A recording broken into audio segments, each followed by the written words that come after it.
وہ کہنے لگی کہ بات یہ ہے کہ جب یہ مجھ سے فارغ ہوتے تھے، میرے ساتھ ہم بستری کرتے تھے، اور ہم بستری کرنے کے بعد غسل کے لیے جاتے تھے، تو وہ ایک جملہ کہتے تھے، اکثر وہ ایک جملہ کہتے تھے۔ وہ جملہ یہ کہتے تھے کہ دیکھو عیسائیوں کا مذہب کتنا اچھا مذہب ہے، اس لیے کہ وہاں غسل جنابت فرضی نہیں ہے، بیوی سے ہم بستری کے بعد، بیوی سے فارغ ہونے کے بعد وہاں غسل فرضی نہیں ہے، اسی لیے کہ معاشرے میں ہم لوگ کتنے ہی جملے صبح سے شام تک ایسے بولتے ہیں مذاق مذاق میں کہ وہ شرکیہ جملے ہوتے ہیں، وہ کفریہ جملے ہوتے ہیں، وہ کفر ہوتے ہیں، ان کی وجہ سے ایمان سلب ہو جاتا ہے۔ اور اس سے بڑھ کر کتنے جوڑے میاں بیوی ایسے ہیں کہ شوہر مذاق مذاق میں بیوی سے ایسی باتیں کر دیتا ہے جس کی وجہ سے بیوی کو طلاق واقع ہو جاتی ہے اور شوہر کو پتہ ہی نہیں ہوتا۔ مکہ مکرمہ میں ایک بہت بڑے عالم تھے شیخ دہان رحمۃ اللہ علیہ، انہوں نے ایک واقعہ نقل کیا ہے۔ وہ فرماتے ہیں کہ مکہ میں ایک عالم کا، ایک مسلمان عالم کا انتقال ہو گیا۔ انتقال ہونے کے بعد انہیں غسل دیا گیا، کفن پہنایا گیا، نماز جنازہ پڑھی گئی اور انہیں دفن کر دیا گیا۔ کچھ عرصے بعد، کچھ دنوں بعد ایک اور شخص کا انتقال ہوا۔ جب اس شخص کا انتقال ہوا، جب اس کے دفنانے کا وقت آیا تو اس کے ورثاء نے کہا، رشتہ داروں نے کہا کہ ہماری یہ خواہش ہے کہ ہم ان کو اس مولوی صاحب، اس عالم صاحب کے قبر میں ہی دفنائیں، اس کے ساتھ ہی دفنائیں، ہماری بہت بڑی خواہش ہے۔ تو جب دفنانے کے لیے اس عالم صاحب کی قبر کھودی گئی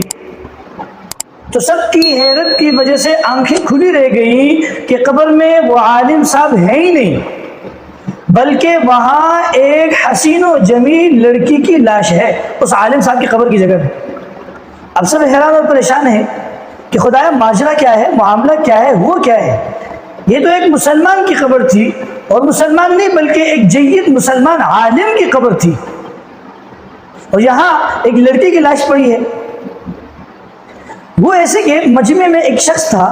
جب اس نے لڑکی کو غور سے دیکھا تو اس نے کہا میں اس لڑکی کو پہچانتا ہوں، یہ لڑکی تو فرانس کی رہنے والی ہے۔ حج کے دن تھے تو لوگ حج کے لیے آئے ہوئے تھے، تو اس نے کہا میں پہچانتا ہوں یہ لڑکی تو فرانس کی رہنے والی ہے،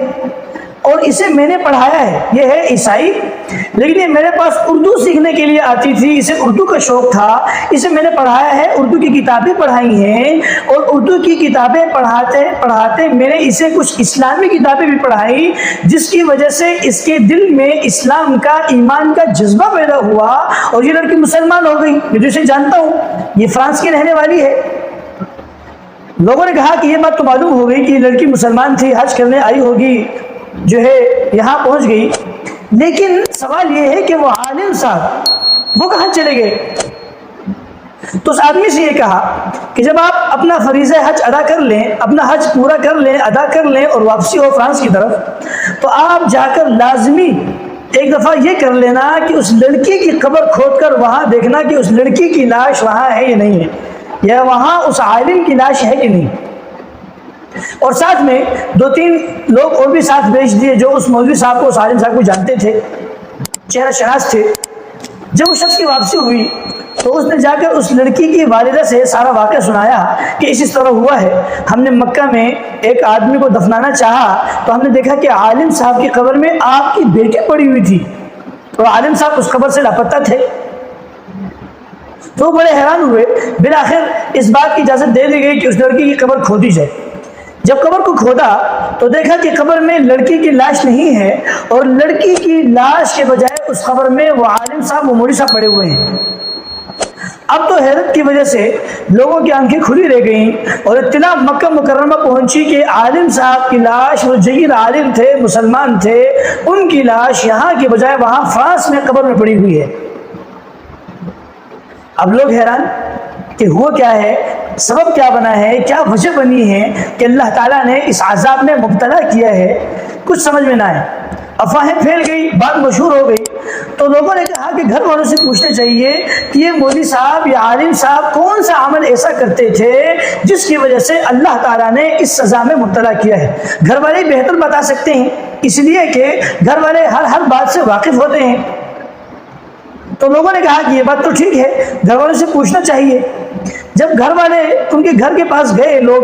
اور ان کی جو صاحبہ تھی، اہلیہ تھی، ان سے پوچھا کہ یہ عالم صاحب، یہ مولوی صاحب کون سا ایسا کام کرتے تھے جس کی وجہ سے اللہ نے اس عذاب میں مبتلا کیا کہ ان کی لاش مکہ معظمہ سے چل کر اٹھ کر اللہ تعالیٰ نے یہاں سے فرانس پہنچا دی ہے، اور ان کی قبر میں ایک حسین و جمیل لڑکی ہے۔ تو انہوں نے کہا کہ وہ تو کچھ بھی نہیں کرتے تھے، ایک اچھے عالم دین تھے، ایک مسلمان تھے، اخلاق اچھے تھے، روزے کے پابند تھے، نماز کے پابند تھے، قرآن کی تلاوت کیا کرتے تھے، تہجد کے پابند تھے، وہ تو ایسا کچھ بھی نہیں کرتے تھے۔ لوگوں نے کہا نہیں، کوئی نہ کوئی بات ایسی ہوگی جس کی وجہ سے اللہ نے اس سزا میں مبتلا کیا۔ بہت سوچنے کے بعد، سوچ و بچار کے بعد ان کی اہلیہ کہنے لگی کہ ہاں، ایک بات ایسی ہے جس سے میرے ذہن میں آتا ہے کہ اللہ نے اسے مجھے اس عذاب میں مبتلا کیا ہے کہ اس کی لاش مکہ معظمہ سے فرانس پہنچی ہوئی ہے، اور ان کی لاش میں ایک مسلمان لڑکی، ایک حسین و جمیل لڑکی ہے۔ پوچھا کہ وہ بات کیا ہے؟ تو وہ کہنے لگی کہ بات یہ ہے کہ جب یہ مجھ سے فارغ ہوتے تھے، میرے ساتھ ہم بستری کرتے تھے، اور ہم بستری کرنے کے بعد غسل کے لیے جاتے تھے، تو وہ ایک جملہ کہتے تھے، اکثر ایک جملہ کہتے تھے۔ وہ جملہ یہ کہتے تھے کہ دیکھو عیسائیوں کا مذہب کتنا اچھا مذہب ہے، اس لیے کہ وہاں غسل جنابت فرضی نہیں ہے، بیوی سے ہم بستری کے بعد، بیوی سے فارغ ہونے کے بعد وہاں غسل فرضی نہیں ہے، غسل کرنا ہی نہیں ہے، تو کتنی سہولت ہے۔ کہا یہ ایک جملہ وہ اکثر کہا کرتے تھے، تو لوگوں نے کہا بس یہی بات ہے، علماء نے کہا بس یہی بات ہے، اس لیے کہ اس آدمی کے دل میں اگرچہ یہ مسلمان تھا، اگرچہ یہ جید عالم دین تھا، لیکن اس کے دل میں کفر کی، کافروں کی، عیسائیوں کی ایک ایسی بات بیٹھی ہوئی تھی جسے وہ اچھا اور صحیح سمجھتا تھا، اور اپنے مذہب کی بات کو وہ غلط سمجھتا تھا۔ اللہ تعالیٰ نے اس بات کی وجہ سے پکڑ کی۔ تو عزیزان من،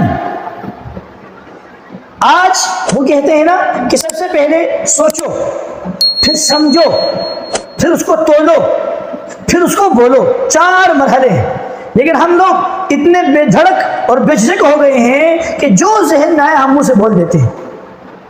حالانکہ ایسا نہیں کرنا چاہیے، ہمیں ہر بات پہ سوچنا چاہیے، یہ بات میرے دنیا کے فائدے کی ہے یا آخرت کے فائدے کی۔ اگر کسی کی نہ ہو تو بالکل نہیں بولنا چاہیے ایسی بات۔ اسی لیے کہ معاشرے میں ہم لوگ کتنے ہی جملے صبح سے شام تک ایسے بولتے ہیں مذاق میں کہ وہ شرکیہ جملے ہوتے ہیں، وہ کفریہ جملے ہوتے ہیں، وہ کفر ہوتے ہیں، ان کی وجہ سے ایمان سلب ہو جاتا ہے۔ اور اس سے بڑھ کر کتنے جوڑے میاں بیوی ایسے ہیں کہ شوہر مذاق میں بیوی سے ایسی باتیں کر دیتا ہے جس کی وجہ سے بیوی کو طلاق واقع ہو جاتی ہے، اور شوہر کو پتہ ہی نہیں ہوتا، اور ساری زندگی وہ دونوں زنا کرتے رہتے ہیں، اور ان کی اولاد ولد الزنا ہوتی ہے۔